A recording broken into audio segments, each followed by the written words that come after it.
ils ont partagé quelques mots d'amour. Et plus, si affinité.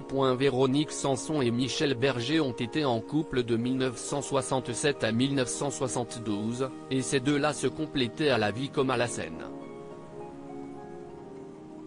Malheureusement, cette histoire s'est terminée de manière un peu rocambolesque.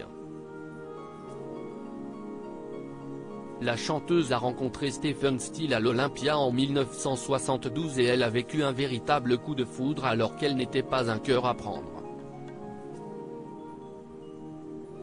Plutôt que de jouer sur deux tableaux, elle était partie un matin, prétextant aller chercher des cigarettes, pour ne jamais revenir. Il fallait que je le fasse en lieu et place.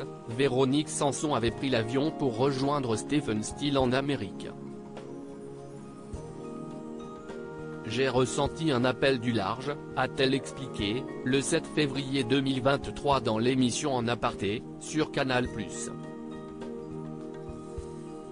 Et même si ce que j'ai fait n'a pas été fait avec la plus grande élégance, il fallait que je le fasse. Il fallait que j'y aille. J'avais envie de connaître un autre continent, un autre monde, une autre manière de travailler, d'approcher la musique aussi. J'ai appris tellement de choses en suivant les tournées de Stephen. J'ai vu du pays. Ils ont traversé les routes main dans la main. L'artiste a même eu son premier enfant, Christopher, avec lui en 1974. Je n'aurais jamais pu m'empêcher de partir pour autant. Véronique Sanson conserve un souvenir ému de Michel Berger, jeune directeur artistique chez Pathé Marconi la première fois qu'ils se sont croisés. Déjà, on avait la même écriture manuelle. Vraiment, a-t-elle souligné.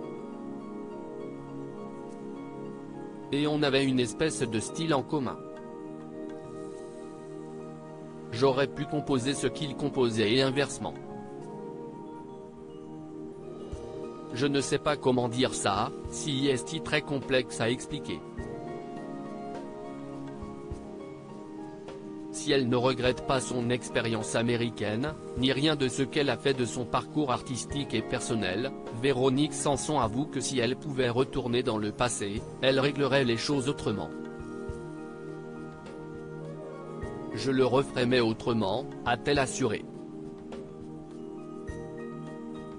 Avec un peu plus d'élégance. Parce que je suis parti très lâchement. Je ne fais pas mon autocritique. Je crois que je n'aurais jamais pu m'empêcher de partir aux États-Unis. Ça fait un peu bêta de dire ça, mais c'était écrit.